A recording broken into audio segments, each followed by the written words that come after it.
And in this video, we would like to explore the power of include and require in PHP. This makes writing of code really simple and easy and also very interesting. So how do they work and what are their differences? Let's get started with include. In PHP, include simply fetches a particular PHP file and then gives you access to the functionalities within the file. And this is simply demonstrated in this sample code. Notice that I created two PHP files, the include require 1 and the include require 2. I'm going to put all the functionalities within one PHP file and then we'll gain access to the functionalities within the other PHP file. Just sit back, relax and watch.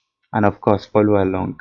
Please note that these two files are existing within the same folder. So take care of that.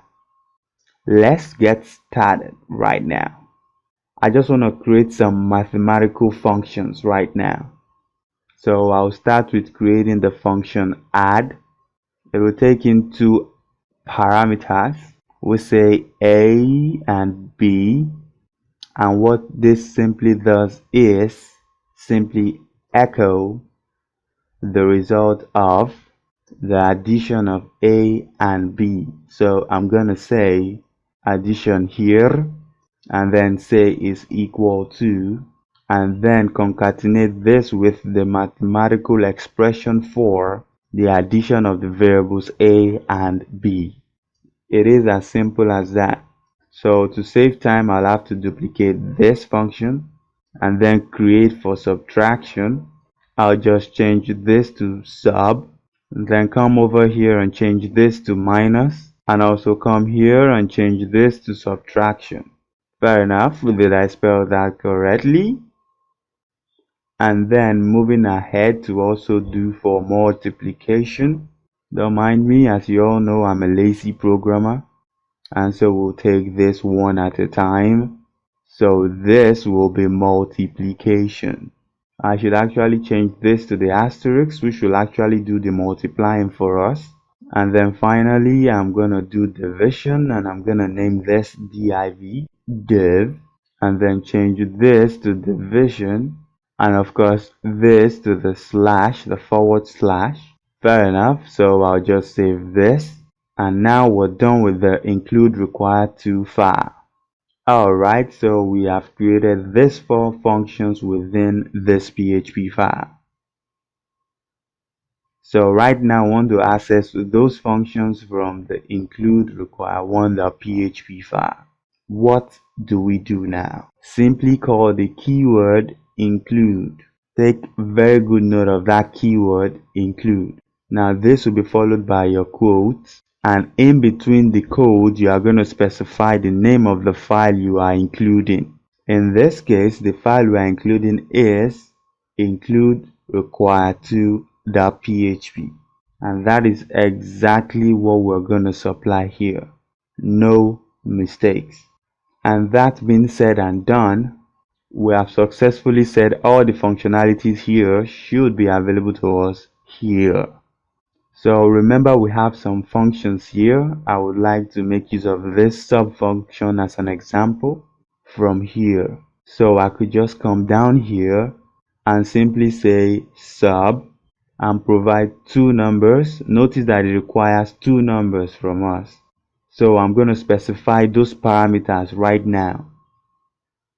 So I'll just say 40 and then 31. So we are expecting a result for 40 minus 31, and that should be 9. So I'll just come right here to my browser and then change this to the name of this particular file, include require one file, and then I hit return, and you notice it says subtraction equals 9. Whoa. So this was all we just did here, 2 lines of code. The main functionalities actually exist in the include underscore require to file, but then we gain access to those functions within another PHP file simply by including the file. Very simple, eh? Now let me show you something you can do. Something that might cause an unwanted error in our code if we're not careful. I'll suggest that instead of just include, you simply include once. You know why? Very simple. When you include a file, and within that file you include another file that you have included within the current file you're in, then PHP will be confused and see that you have included one file twice. Then you get a nasty unwanted error. Well, in case you are a bit confused, all I'm simply saying is this. I could decide to say include a file here. Maybe the name of the file is include require 3. Okay. And within this include require 3, I included include require 2. This is going to create or produce an unwanted error. PHP will be like, please, I beg of you, stop confusing me. You've already included that in include require 1 and I'm seeing it again in include require 3. What are you doing to me? So that becomes 2 includes for a particular PHP file. You are going to get a very terrible error from that. So we have to be careful when it comes to that. The very easy way to avoid that error is to include once. So if we save this and I change this to add, for example, then save this, then refresh this, we get the result we desire. Now what about the require in PHP? Well, the require does exactly the same thing the include does, only that the require has more advantage. Why? Require ensures that the PHP file you are trying to include actually exists. The include does not care if the file actually exists. PHP doesn't mind if you make use of include if the file exists or not.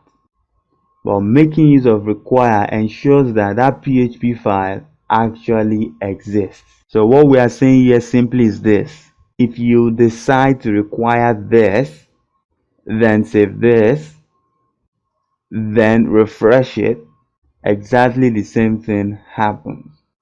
And if you decide to say require once, you can guess what it does already by now. Just like include once works, this one works exactly the same. So I could just change this one to dev. Let's see division between 40 and 10. I save and refresh this. It all works nicely. So my suggestion for you is you want to include, you include once. You want to require, you require once. Now you know the difference between the include and the require, and how to make your code look compact and professional, making use of both. So practice with them as much as you can. Do a lot of stuff as you wish so that you can get comfortable with them. In the very next video, we're still talking about functions. So let's see what's in store. I'll see you in the very next video.